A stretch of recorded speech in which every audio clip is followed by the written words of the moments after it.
welcome back, everybody, to 1,000 Mile Coffee. You're riding along with David. I'm Jason. I'm Tom. Yeah, we brought Tom back on this episode, on this trip, rather.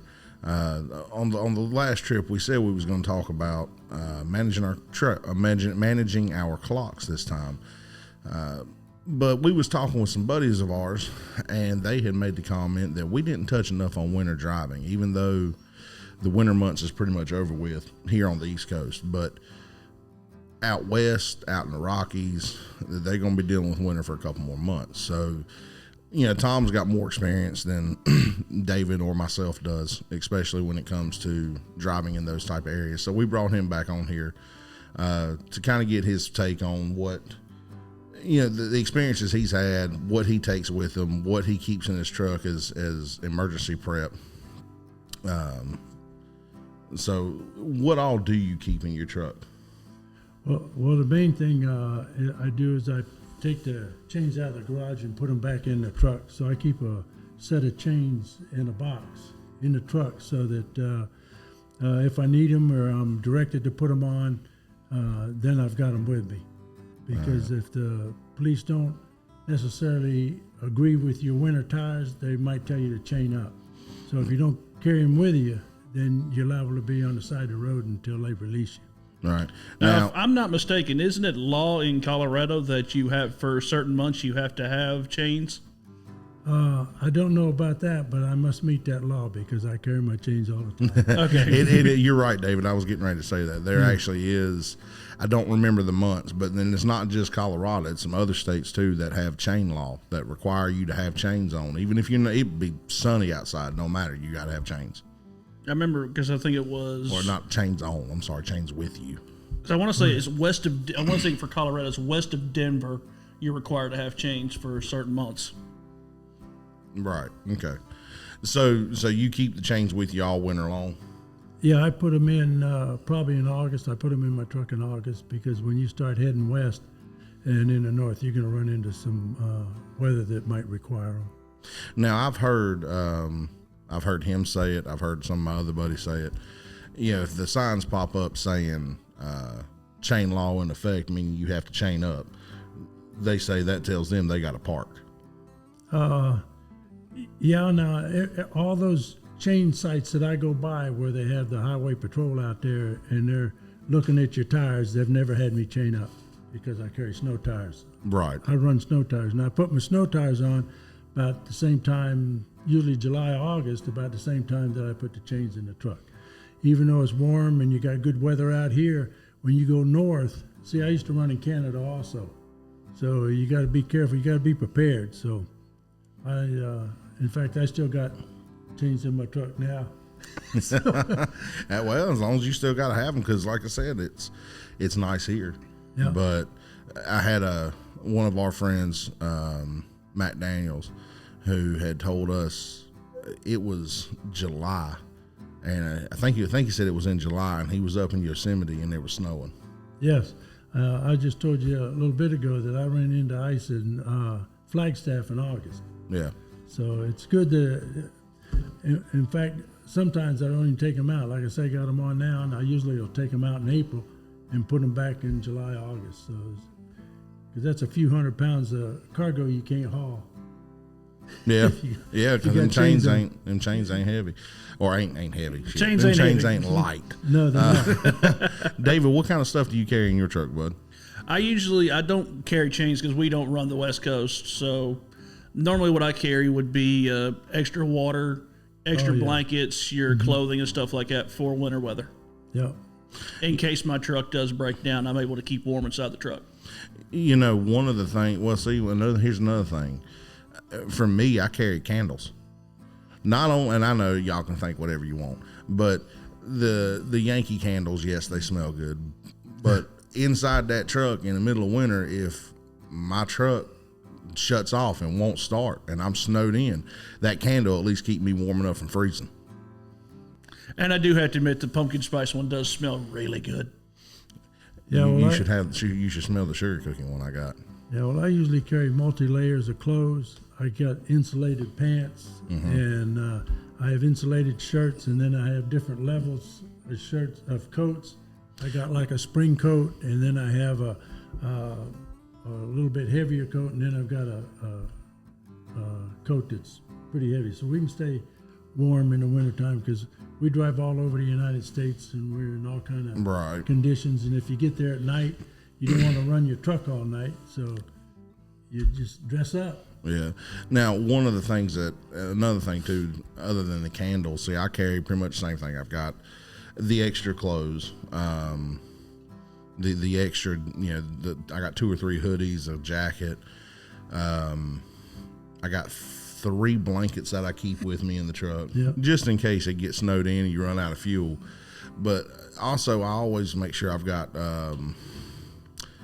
canned goods, disposable or disposable. I shouldn't say that. Just canned goods, soups, Chef Boyardee. I might be eating them cold, but at least I'm not starving. Yeah. I think you carry Spam and stuff, don't you? I used to carry Spam. I need to actually restock the truck because I've been lazy and wouldn't want to deal with the crowds at Walmart. So I will admit to that. But I usually do carry your Spam singles, the little individually packed singles. They're great. They don't have to be microwaved. You can throw on a piece of bread and just eat it. Your Chef Boyardee, your stuff like that. Right. And another thing too, and this just come into my head. We talked one time. I think it was on our last episode. I think. Either way, we carry the little propane or butane single burner stoves to cook with. In an emergency scenario, you can turn that on. I mean, it's still heat to keep you warm in the wintertime. I mean, and like I said, all this stuff is just downright. Hopefully, will never happen, but it's a possibility. Well, that's a good thing to have. I even have a little stove that you can plug your phone in and charge it. The heat, it's got some kind of heat sensor in it, and it's got a place you can plug your phone in. And so if you run out of battery, you're stuck there a long time, you can still keep your phone up. So that works out pretty good. That's pretty cool. And now, I didn't even know they made that kind of stuff. I'd never even heard of that either. No. Now, one thing I do want to mention, since we are talking about propane stoves and candles and stuff like that, you want to have some form of fresh air coming into the truck. Otherwise, you don't want to not wake up due to carbon monoxide poisoning. Right. Of course, you crack your windows or open up your back vents. Just kind of getting that out there just in case some people don't. Well, you know what? To me, that would be common sense, but we all know, common sense is not all that common anymore. Now, I've wondered that about you on more than one occasion. We are not as well as myself, and definitely we're not getting into that. Definitely my oldest son. Well, there's another thing that we haven't addressed, and that's dry goods. Now we carry dry cereal, and in our cooler we carry milk because a lot of times the cooler's insulated enough that the stuff won't freeze in it. Right. Yeah. I mean, you can have ice and water in it, but even when the outside gets cold, it won't freeze. But you got dry cereal and you got milk, and you can eat the dry cereal like Cheerios and stuff like that. You don't need any milk. You can just eat it right out the box. Yeah. So, and say I didn't think about cereal. And the other thing is these dry energy bars, these little energy bars. Like the granola bars. Yeah, we carry 2 or 3 different types in boxes, so that if you are stuck, you still got something to eat.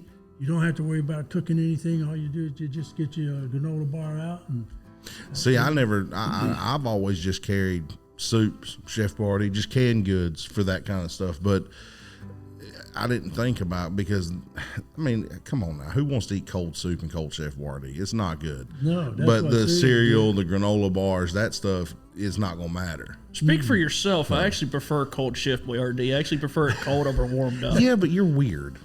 Yeah. I've been meaning to talk to him about it, but go ahead, Tom. I didn't mean to cut you off.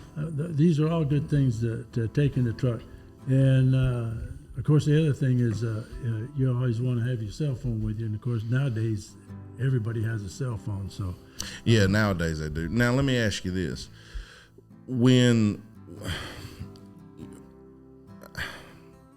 I'm trying to think how to word this. What is the most, or what is the most things you see when you're going over the Rockies? Like, what can you expect to deal with during the winter months? I don't have trouble dealing with the weather and the icy roads and the snow and that. What I have trouble with is these cowboy truck drivers that think they can still run 60 mile an hour in the snow and the ice. And of course, I catch up to them because they're in the ditch on the side of the road, and they have a lot more. They're the ones that are in the accidents. Usually, the ones that pass me.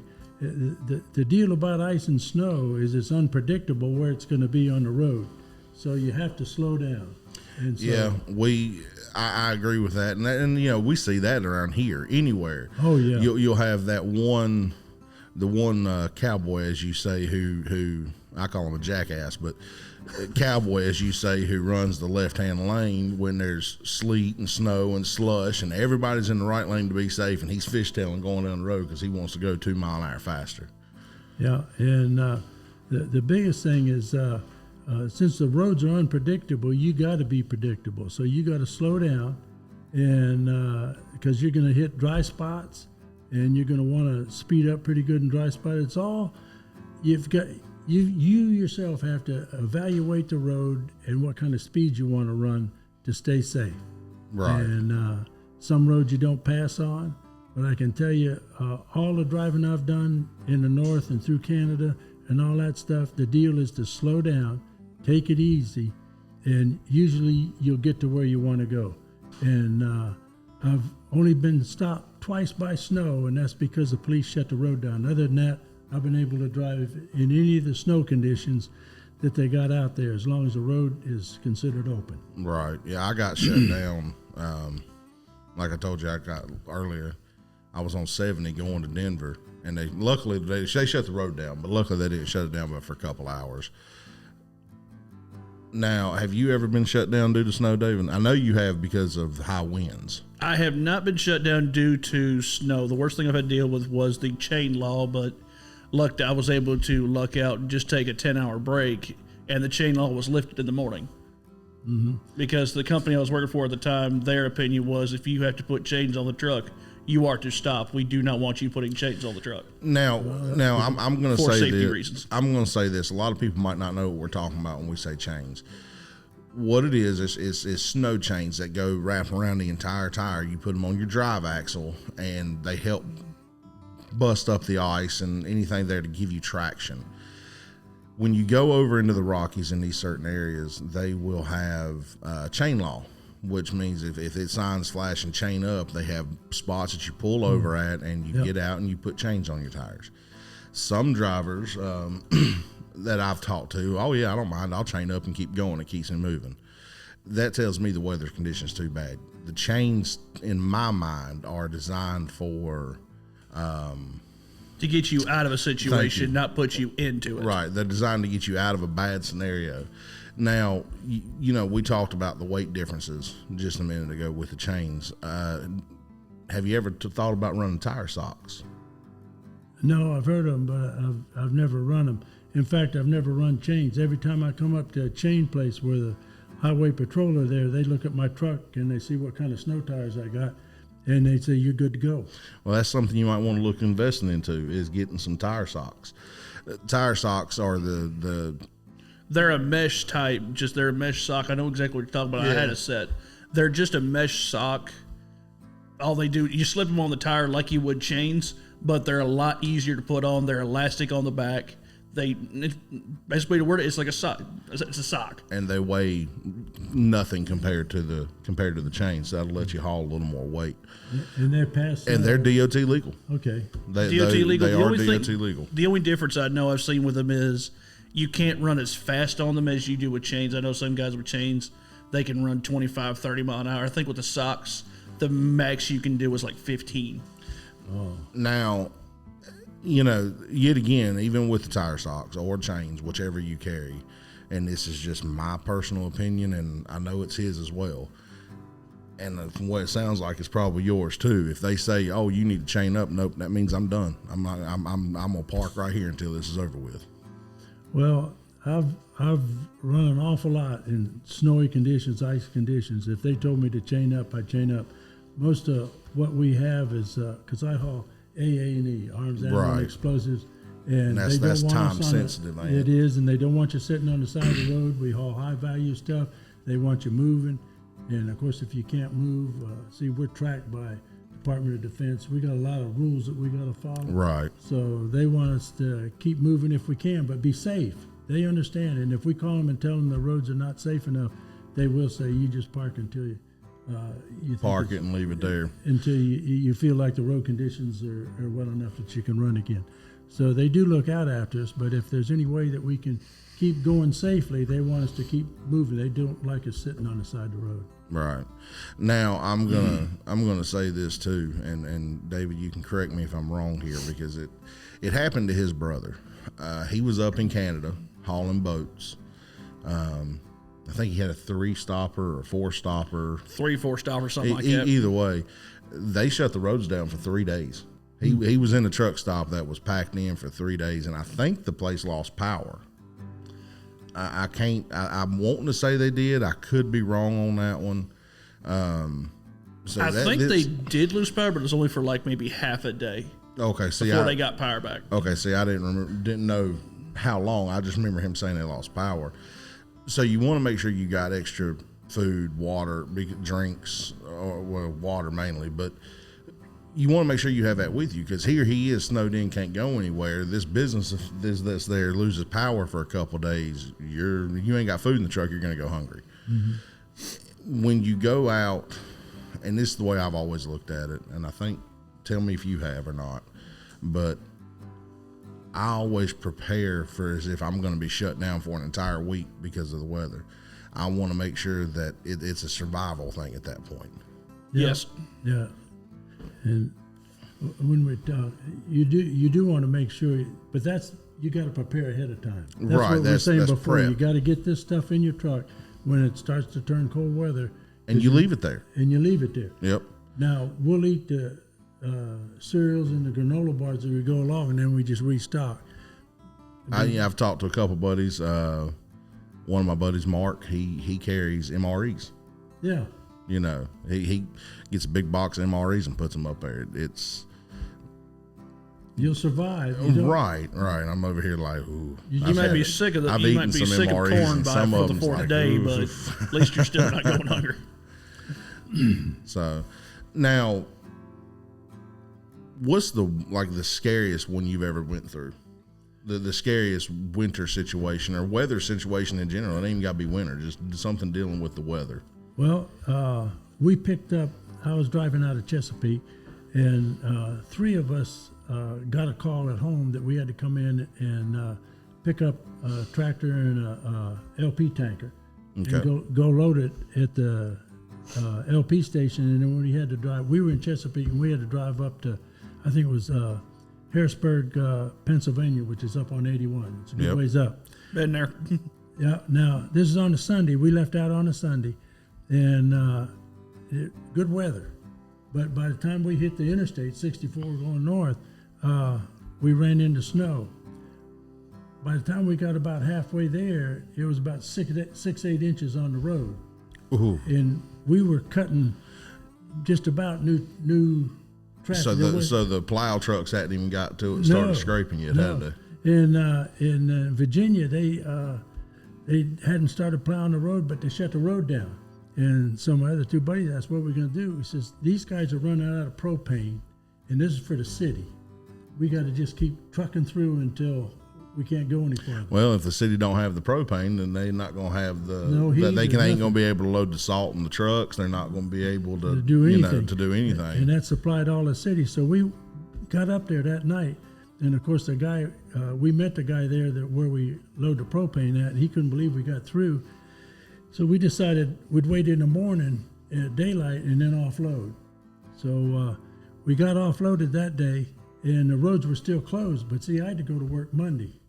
So I called my dispatcher and says, I'm going to get on the interstate and I'm coming home. He says, all the roads are closed. I says, I'll see you tonight. Right. No, don't worry about me. I got it. So I got on the interstate and got back down to the junkyard. That's what we call the place where to park the trucks. Oh, Lord. The junkyard. Well, these were trucks that when you looked down at the floor, you actually saw the road.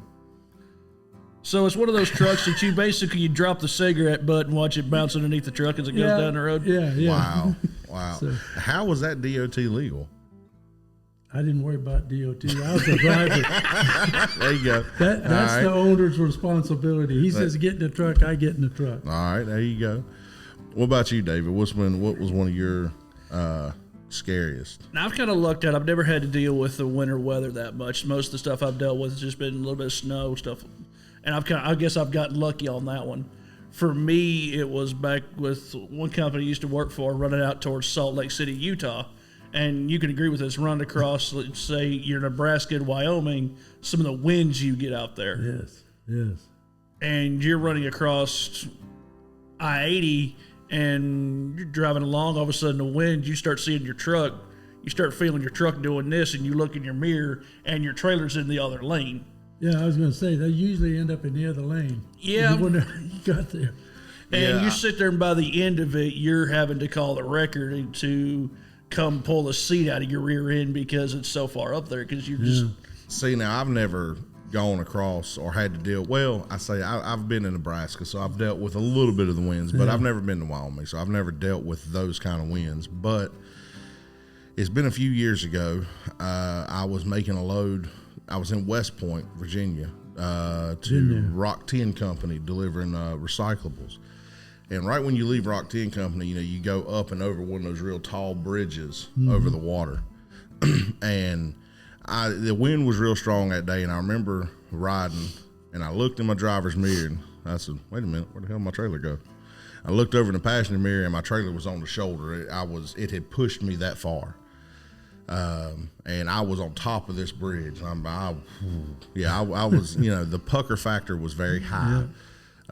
Come to find out, that same day, the winds were so strong out there that another driver, I don't know what company he worked for, I don't even know who he was, it was just on the news, was going across Chesapeake Bay Bridge, and the wind blew him over off the bridge into the water. Oh, wow. Yeah. So, and I don't believe that driver made it, but my boss is over there shaking her head, so apparently she knows what I'm talking about. Well, we've all been through some pretty scary stuff.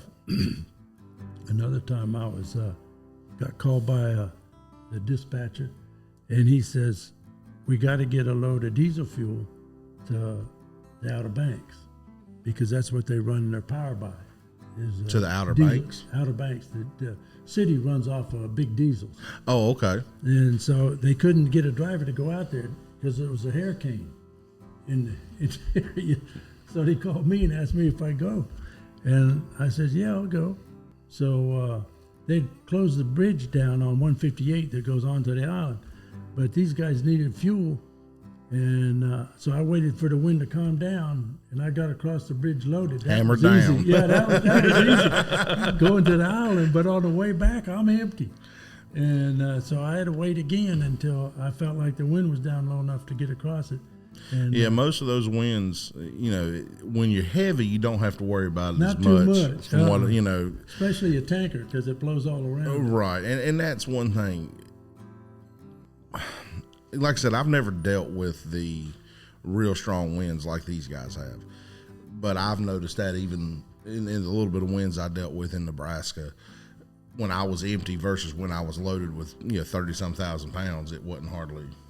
Yeah. There was big difference. Yeah. And the sad part is even if you get, you could have 45,000 in the box, but you get some of the 60, 70 mile an hour winds that come across those plains.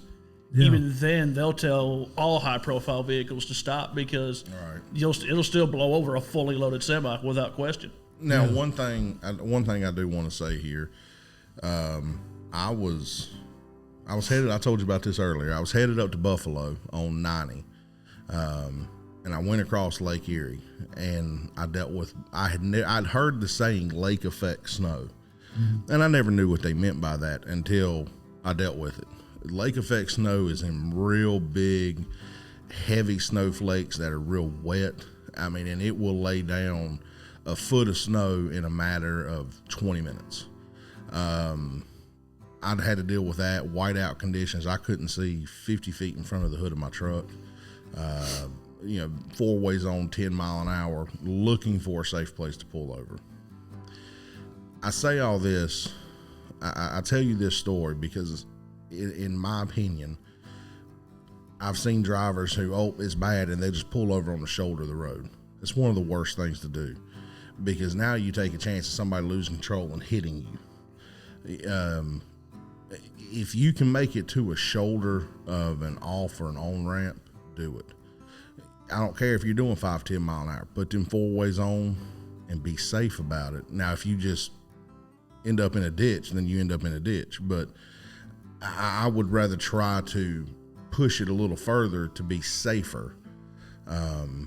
In that instance, I got lucky because there was nowhere to pull off. I mean, there was nowhere to pull off. And by the time it got to a spot that I could pull off, the snow cleared up. So I just kept going. Yeah, well, the biggest thing we worry about in road conditions is when you're dealing with snow and stuff, you just got to slow down. You got to increase your following distance. Right. All right. Same like when you're in fog. I've seen trucks go by me and their lights will go. You just watch their backlights just go out of sight. Just disappeared. And I don't know why they think that speed helps them. So you got to increase your following distance. You got to get your speed down, because you'll get there. You just get there a little bit later. Right. But you will get there. You won't have to have a wrecker come get you. So you do have to look at the road and it'll conditions. save you a whole lot of money in the future. in the long run, them record bills ain't cheap. Yeah, you get a couple of Oh, them. no, they are not. You get a couple of those, and you'll be looking for another place to drive. Right. So you got to get slowed down and just use good common sense, and sometimes a little bit more than common sense, just a little bit of experience to handle it, and you can get through it. Well, I mean, even if you don't have, I don't really know how I'm going to say it this way, and I'm probably going to say it wrong.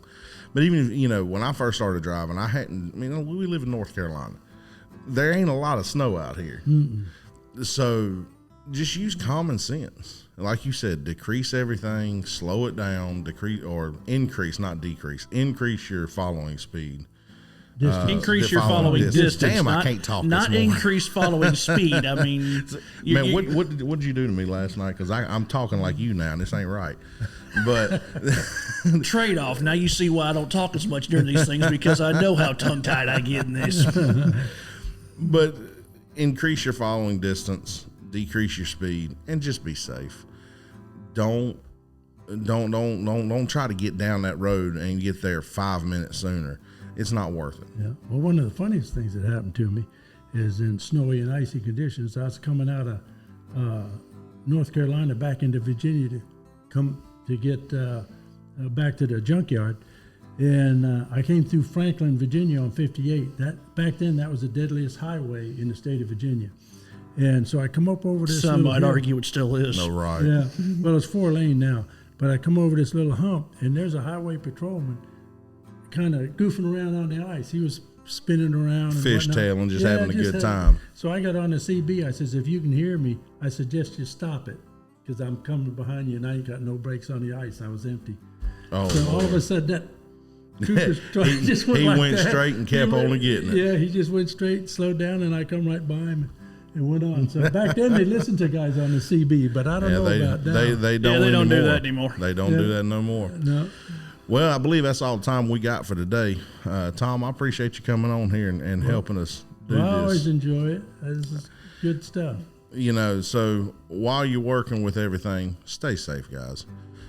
We do. If you're dealing with winter out there right now or still dealing with it, just be calm. Don't get in a rush.